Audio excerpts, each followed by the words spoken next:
Electrophiles. चलिए, तो electrophiles and nucleophiles. तो कल हम अपना फ्री रेडिकल हुआ था, आज होने वाला है electrophiles and nucleophiles. So electrophiles,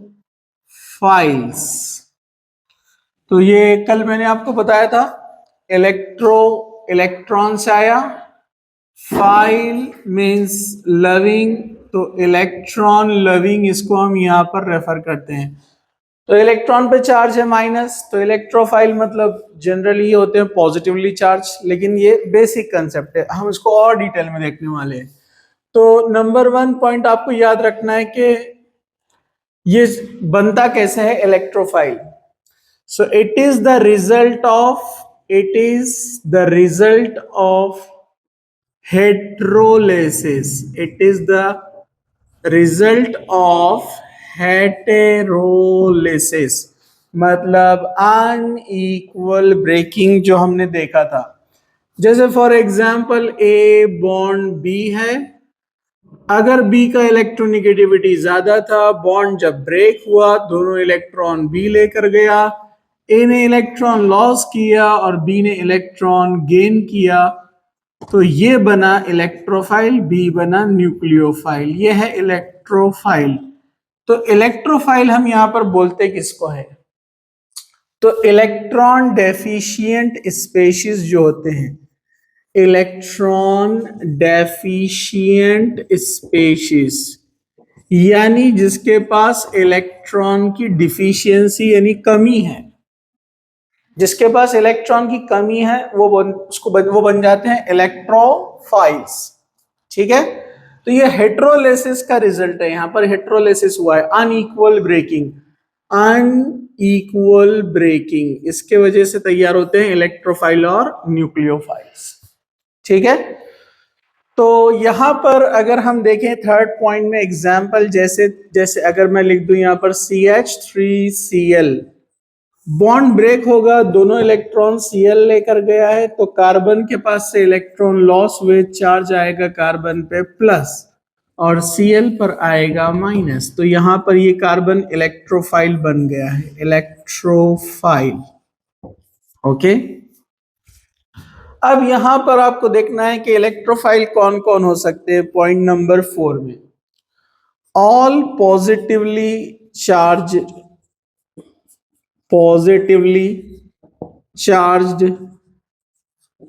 species, जो पॉजिटिवली चार्ज स्पेशीज है, जैसे हम देखेंगे प्रोटॉन जिस पर H प्लस होता है, क्लोरोनियम आयन Cl प्लस, इसने अपने 7 इलेक्ट्रॉन में से एक लॉस किया है, क्लोरोनियम आयन। वैसे ही सेम होता है ब्रोमोनियम आयन, ओके, वैसे होता है मिथाइल कैटायन। ठीक है, इथाइल कैटायन और भी आएंगे, अभी मैं आपको लिस्ट देने वाला हूं, जैसे फ्री रेडिकल की लिस्ट मैंने आपको दिया।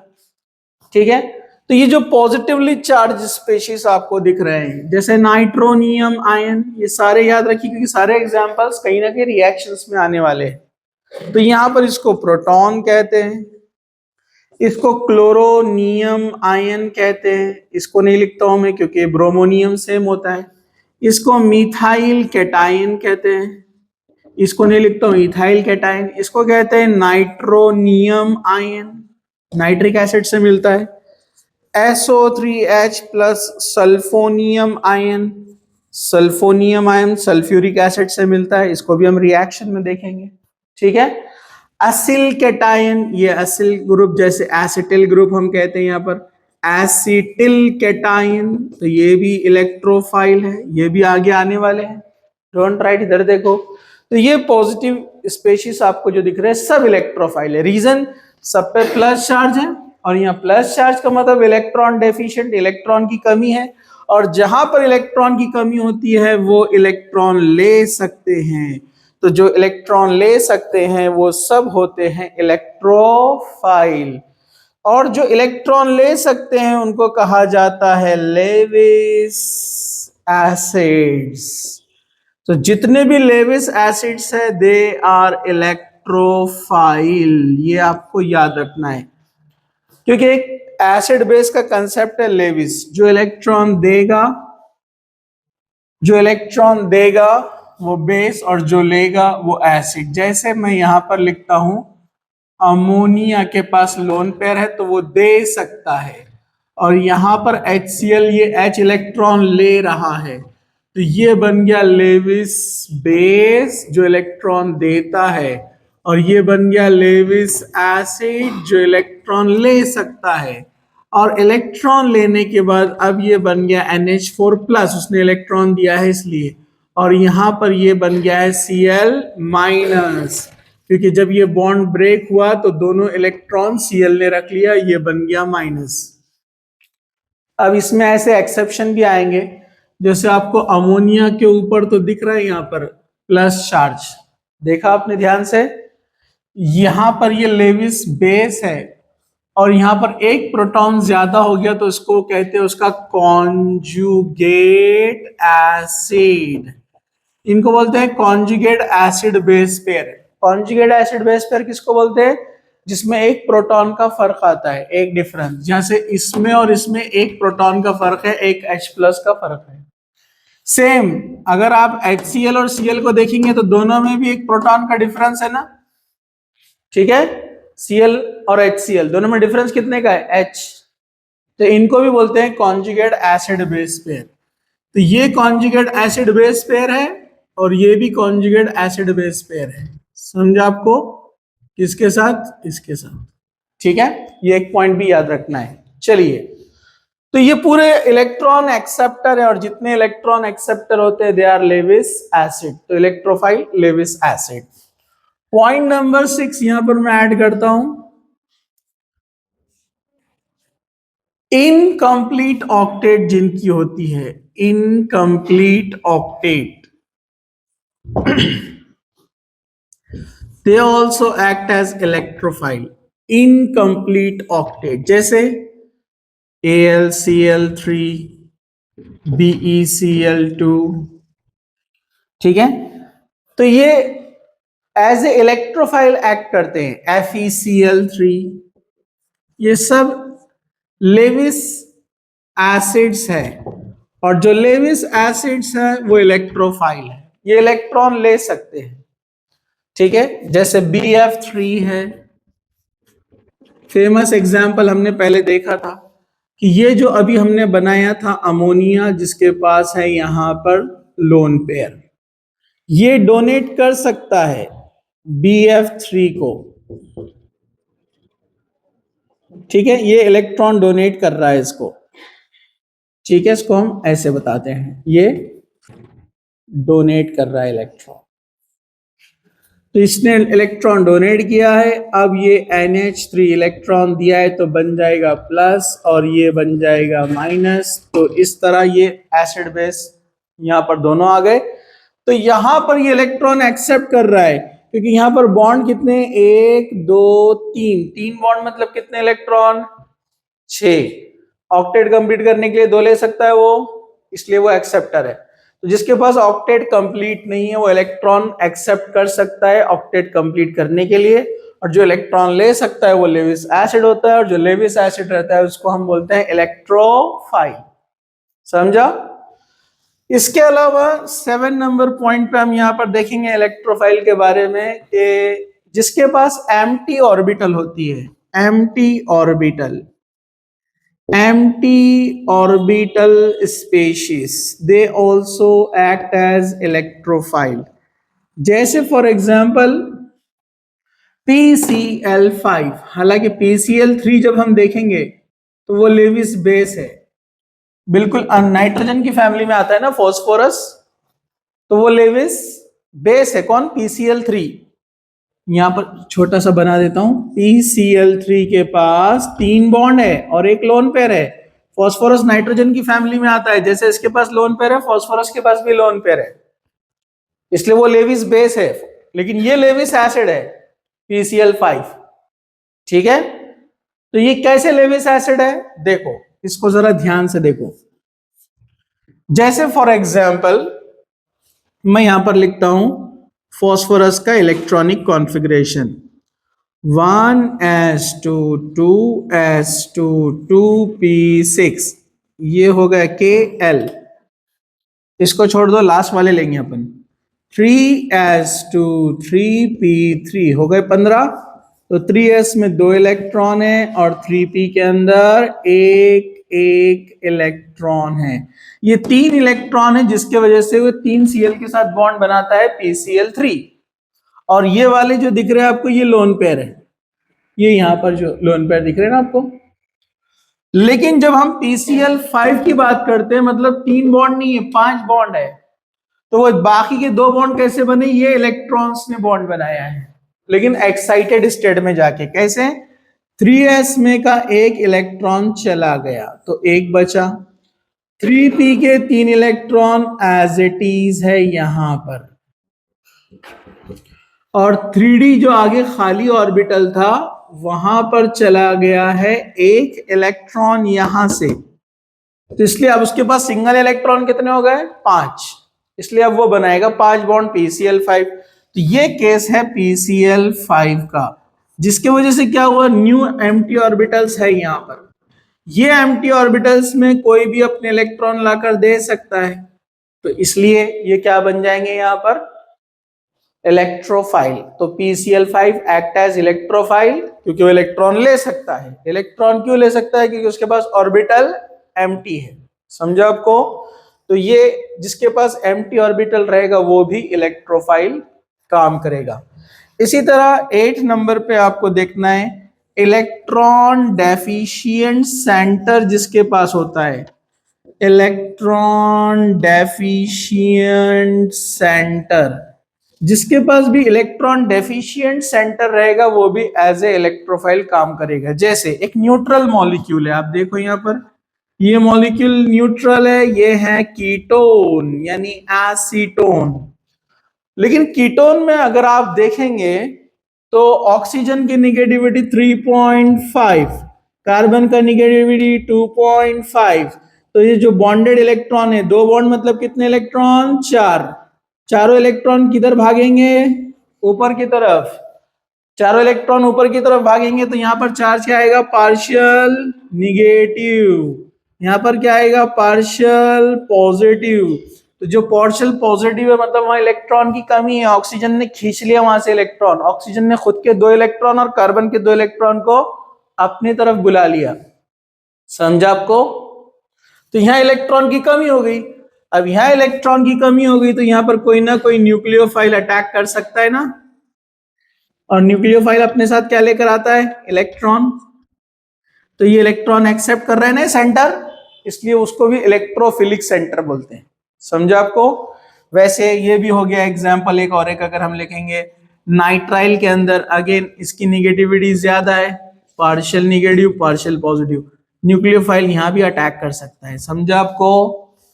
तो जहां पर इलेक्ट्रॉन की कमी है, इलेक्ट्रॉन डेफिशिएंट सेंटर है, वो भी इलेक्ट्रोफाइल एक्ट करते हैं। तो ये था ऑल अबाउट इलेक्ट्रोफाइल्स। फिर मैं आपको इसके एग्जांपल देता हूं। चलो इसको आप फटाफट लिखो जल्दी।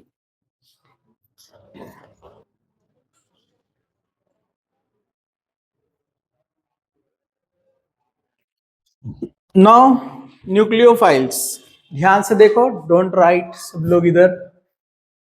न्यूक्लियोफाइल्स, तो न्यूक्लियोफाइल्स ये होते हैं लेविस बेस। जैसे अभी मैंने आपको बताया इलेक्ट्रॉन डोनर, तो एक्चुअली ये इलेक्ट्रॉन रिच स्पेशीज होते हैं। ठीक है? तो सबसे पहले मैं आपको बताता हूं, it is the result of again heterolysis. It is the result of heterolysis.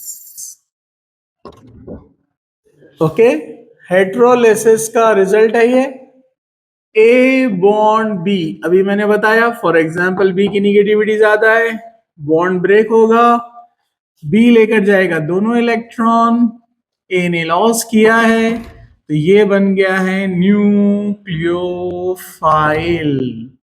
Okay, nucleophile. Nucleus से आया मतलब जो पॉजिटिव सेंटर है, और फाइल फ्रॉम लविंग मतलब न्यूक्लियस लविंग न्यूक्लियस अट्रैक्टिंग, तो इस पर चार्ज क्या आना चाहिए, माइनस या निगेटिव सेंटर होना चाहिए। तो अब यहां पर जो है ये आपको दिख रहा है बी, जो वो है न्यूक्लियोफाइल, ठीक है।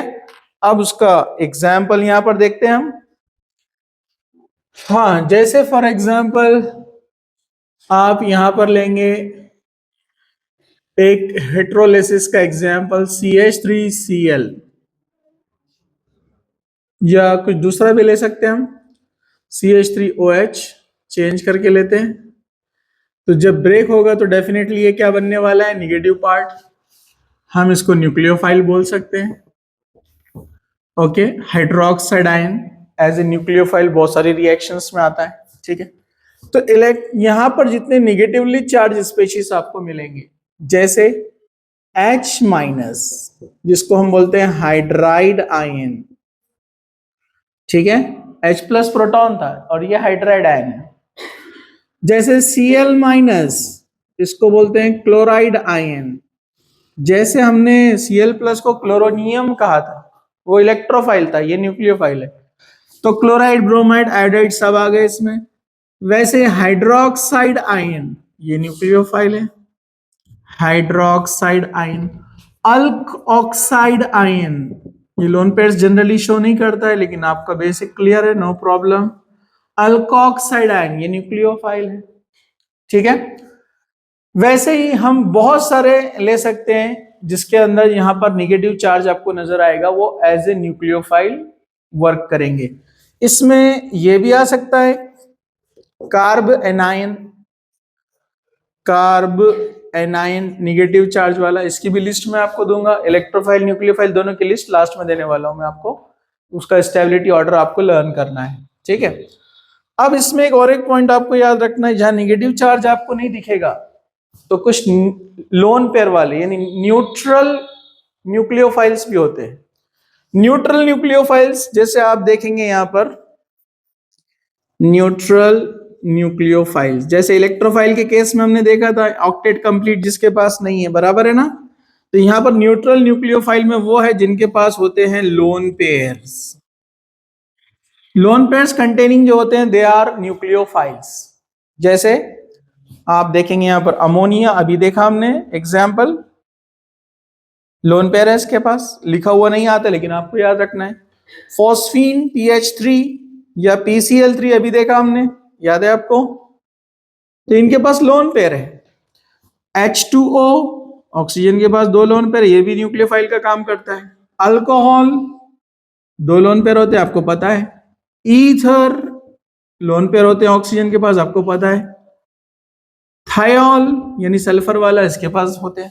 तो लोन पेयर कंटेनिंग्स जितने भी होते हैं न्यूक्लियोफाइल है। क्यों?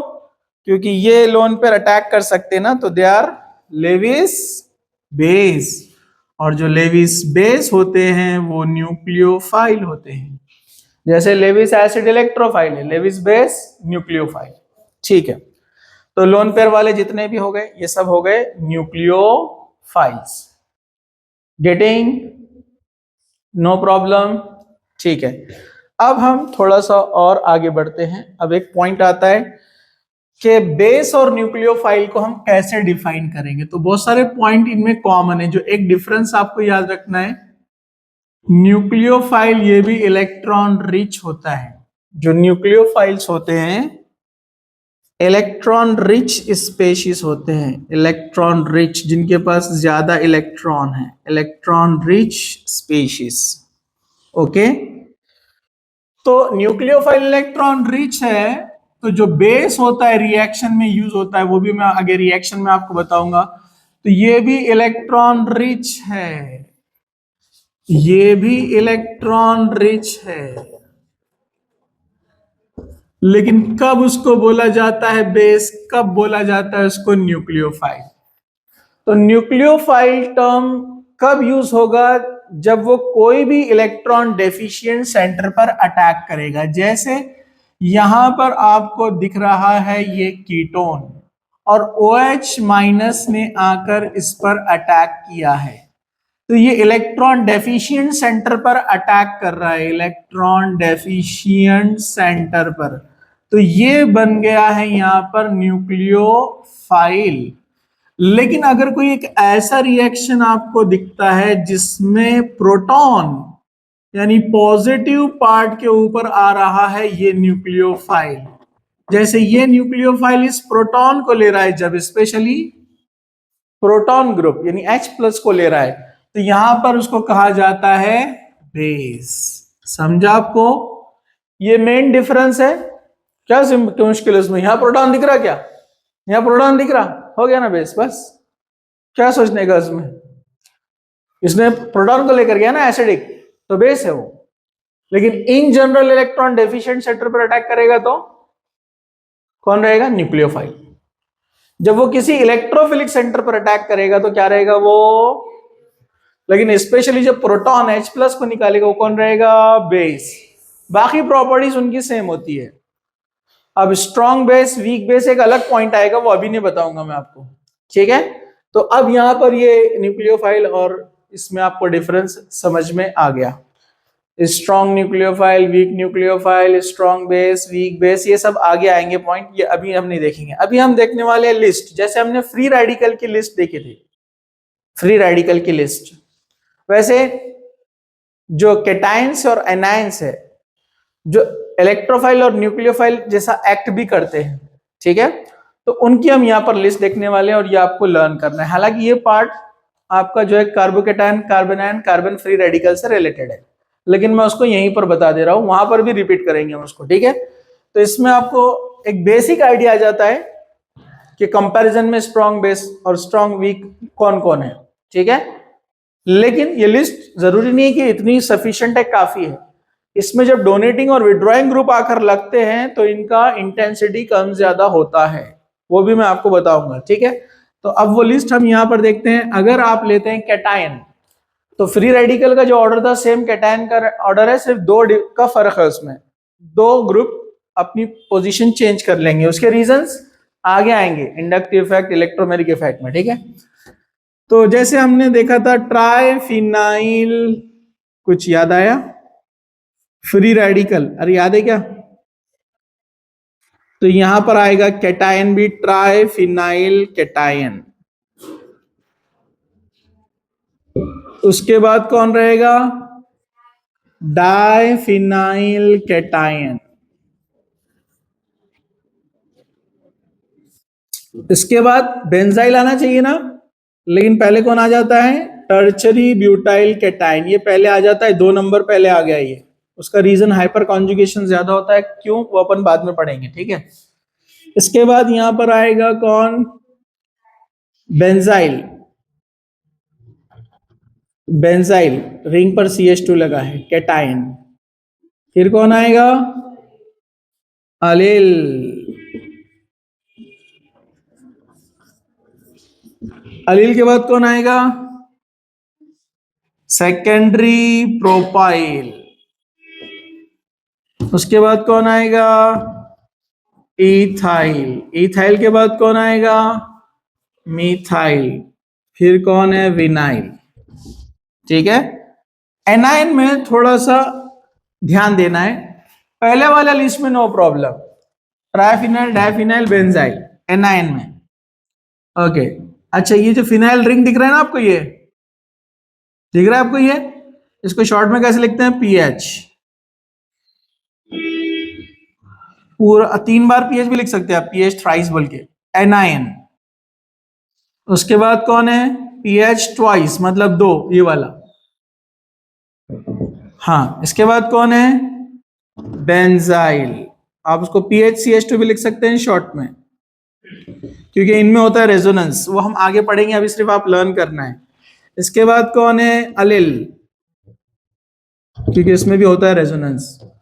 फिर अलिल के बाद कौन आएगा? टर्चरी, सॉरी अब उल्टा हो जाएगा, देखो, tertiary, secondary, primary, methyl. Free radical में भी यही ऑर्डर था, कैटायन में भी यही ऑर्डर है, लेकिन एनायन में उल्टा हो जाता है। विनाइल पहले आ गया, और विनाइल से पहले एक और एक है, एसिटिलीन वाला ग्रुप। एसिटिलीन के बाद फिर ये विनाइल। इसके रीजंस मैं आपको बाद में बताऊंगा रीजन। फिर उसके बाद कौन आएगा, मिथाइल। उल्टा हो जाएगा ये पूरा, रिंग वाला सेम था, ये एलिफेटिक वाला उल्टा हो गया। हाँ, इसके बाद कौन है, इथाइल। इथाइल के बाद कौन है, सेकेंडरी। सेकेंडरी के बाद कौन आएगा लास्ट में, टर्चरी। तो ये आपको लिखना है, फिर हम थोड़ा आगे बढ़ते हैं।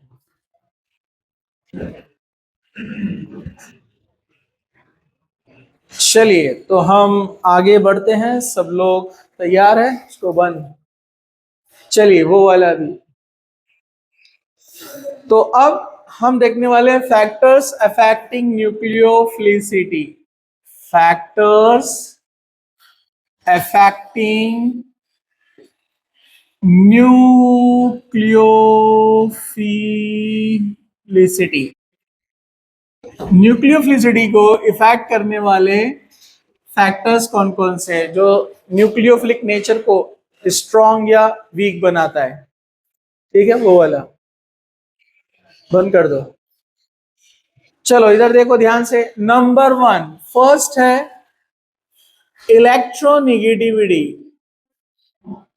इलेक्ट्रोनिगेटिविटी, इलेक्ट्रोनिगेटिविटी वैल्यू इफेक्ट करता है न्यूक्लियोफाइल पर, उसके अटैक पर। ठीक है, जैसे फॉर एग्जांपल अगर मैं यहां पर ये न्यूक्लियोफाइल की लिस्ट बनाऊं, CH3 minus carb anion, NH2 minus, OH minus,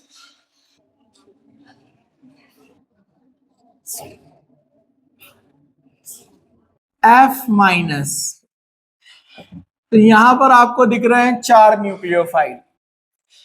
अपने को पता है फ्लोरीन का इलेक्ट्रोनिगेटिविटी 4 है, ऑक्सीजन का 3.5 है, नाइट्रोजन का 3 है और कार्बन का 2.5 है। अब यहां पर इलेक्ट्रोनिगेटिविटी जिसका कम रहेगा वो अपने इलेक्ट्रॉन आसानी से दे सकता है ना, मतलब वो आसानी से अटैक कर सकता है, समझा आपको। जबकि जिसका निगेटिविटी ज्यादा है तो वो अपने इलेक्ट्रॉन को पकड़ के रखेगा ना, जाने नहीं देगा ना। इसलिए जो जितना अच्छे से अटैक करता है वो अच्छा न्यूक्लियोफाइल है। इसलिए अगर आप ऑर्डर बनाएंगे यहाँ पर तो सबसे अच्छा न्यूक्लियोफाइल आपको यहाँ कार्बन मिलेगा। तो जिसका निगेटिविटी कम उसका न्यूक्लियोफिलिक नेचर ज्यादा। So less electronegativity negative atom और group more nucleophilic in nature। तो ये आपको पॉइंट याद रखना है, सबसे अहम। ठीक है, दूसरा पॉइंट इसमें आप याद रखेंगे बल्की नेचर। बल्की नेचर मतलब बिग नेचर।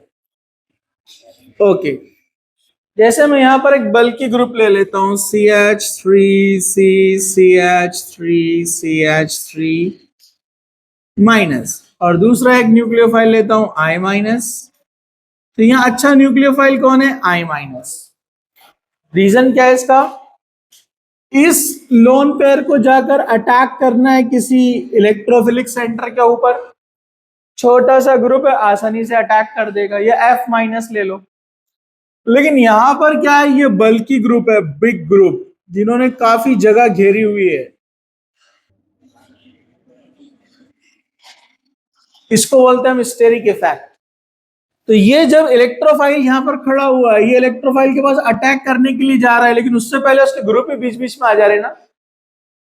अरे समझा क्या, समझा आपको। तो ये बड़े ग्रुप होने की वजह से वो प्रॉपरली अटैक नहीं कर पाता है, इसलिए बल्कि ग्रुप क्या होता है, वीक न्यूक्लियोफाइल होता है, समझा आपको। सो मोर बल्कि लेस न्यूक्लियोफिलिक, समझा आपको। मोर बल्कि लेस न्यूक्लियोफिलिक। पॉइंट नंबर 3 में अगर हम जाते हैं, पॉइंट नंबर 3, तो इसमें अब 2 पार्ट हो जाते हैं। एक होता है पोलार प्रोटिक सॉल्वेंट के अंदर, पोलार प्रोटिक सॉल्वेंट, ये ऐसा सॉल्वेंट होता है, सॉल्वेंट मतलब जिसके प्रेजेंस में रिएक्शन हो रहा है, जिसमें डिसॉल्व किया है ए और बी को, जिसमें डिसॉल्व किया, ए भी रिएक्शन करेंगे लेकिन सी सॉल्वेंट है जिसके अंदर रिएक्शन हो रही है। तो उसमें दो होते हैं, पोलार प्रोटिक और एक होता है polar aprotic. Polar protic, polar aprotic, ठीक है। अब यहां पर जो पोलार प्रोटिक है उसके एग्जाम्पल है H2O। H2O वाटर सॉल्वेंट है। अल्कोहल है ROH, इसका मतलब क्या है, ऑक्सीजन का निगेटिविटी ज्यादा तो ये माइनस और ये प्लस, तो जब पॉजिटिव निगेटिव पोल्स बनते हैं उनको बोलते हैं पोलार। पोलार भी है और उसके पास प्रोटॉन भी है तो इसको बोलते हैं पोलार प्रोटिक। पोलार प्रोटिक, यहां पर भी देखो पोलार नेचर भी है और प्रोटॉन भी है, तो ये पोलार प्रोटिक हो गया। तो अगर पोलार प्रोटिक है, so down the group, periodic table के अंदर डाउन दी ग्रुप जो आयंस आएंगे, जो भी आयन वहां अवेलेबल रहेंगे, तो down the group nucleophilic nature increases, मतलब फ्लोरो, क्लोरो, ब्रोमो, आइडो। सबसे अच्छा न्यूक्लियोफाइल कौन रहेगा, आइडो। समझा आपको। यहाँ और भी लोन पेयर है, मैंने ड्रॉ नहीं किया, समझ में आ गया ना आपको, 3 लोन पेयर रहते हैं हैलोजन के पास। लेकिन अगर पोलार अप्रोटिक है, पोलार अप्रोटिक जैसे for example acetone, dimethyl sulphonyl, DMS, वैसे DMFO भी आता है, वो हम देखेंगे बाद में। तो ये भी पोलार है, ऑक्सीजन की निगेटिविटी ज्यादा तो ये माइनस, इसकी निगेटिविटी कम तो ये प्लस, तो क्या बन गया, पोलार। पोलार है लेकिन जहां पोलार सेंटर है वहां पर प्रोटॉन है क्या, इधर वाले प्रोटॉन नहीं होते, ये जो एसिडिक नेचर वाले रहते हैं, यहां पर है क्या प्रोटॉन, नहीं है, तो इसको बोलते हैं पोलार अप्रोटिक। तो पोलार अप्रोटिक रहा तो ये ऑर्डर हो जाएगा उल्टा, ये अच्छा न्यूक्लियोफाइल। एक मिनट, मैंने उल्टा बता दिया,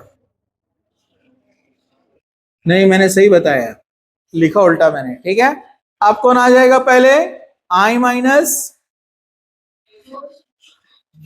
लिखेंगे वैसे ही अपन, ऑर्डर उल्टा लिखने तो कंफ्यूजन हो जाता है, ठीक है।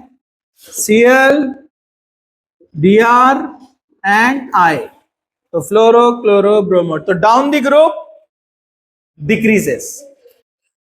तो पोलार प्रोटिक आया तो क्या बोलेंगे आप, down the group nucleophilicity increases, और पोलार अप्रोटिक आया तो डाउन द ग्रुप, बोलो, न्यूक्लियोफिलिसिटी डिक्रीजेस। समझा आपको। चलो इसको फटाफट लिखो।